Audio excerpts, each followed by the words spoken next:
Bro, ada kita cerita lagi ya. Kayaknya asik nih bicara tentang iman Kristen, apalagi nyinggung-nyinggung iman Kristen ini. Ada yang mengatakan, ya dia anggaplah sudah terkenal lah. Katanya sih dia debater jadi ditakuti oleh umat Kristen lah, pendeta-pendeta gitu ya. Katanya Alkitab itu, kita itu nggak punya kitab. Kita itu pinjaman dari orang Yahudi. Gimana pandanganmu itu? Oh, katanya Kristen nggak punya kitab. Ya, kitabnya diambil dari orang Yahudi, gitu ya. Sebenarnya ini lucu, lebih lucu dari yang kemarin-kemarin. Kan ada hubungannya antara Yahudi dengan Kristen. Yahudi dikatakan Allah sebagai anak sulungnya. Sedangkan di luar Yahudi yang percaya Yesus disebut sebagai anak bungsu karena dia lebih dulu meninggalkan Tuhan. Ibarat kata kayak bapak yang kaya raya memiliki dua anak. Anak kecil minta harta warisan kepada bapaknya, kemudian melalang buana untuk mencari nasibnya sendiri. Ada kan? Ada. Saya sering baca tuh. Sebenarnya kita ini yang duluan itu meninggalkan Allah adalah non-Israel.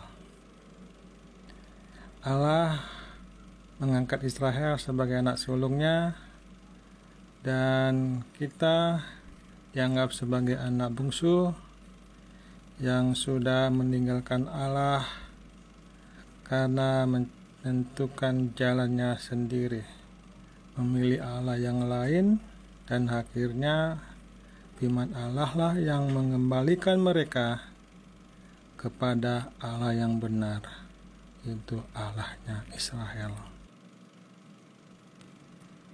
Lagian Allah memilih bangsa Israel itu sebelum Israelnya ada.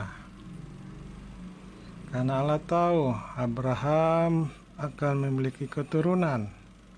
Sedangkan di zaman Abraham sudah lahirnya banyak bangsa.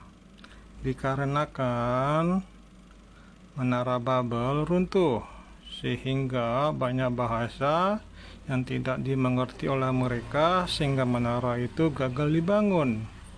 Dan mereka meninggalkan satu-satu untuk mencari nasibnya sendiri karena perbedaan bahasa. Karena adanya bahasa-bahasa yang tidak dimengerti satu persatu, tentu Allah akan menyatukan mereka menjadi anak-anaknya. Langkah pertama Allah lakukan adalah mengadakan perjanjian dengan Abraham, di mana Israel belum ada. Sebab Allah tahu dari keturunannya akan menghasilkan bangsa Israel sebagai penerus perjanjian, sebagai anak sulung Allah.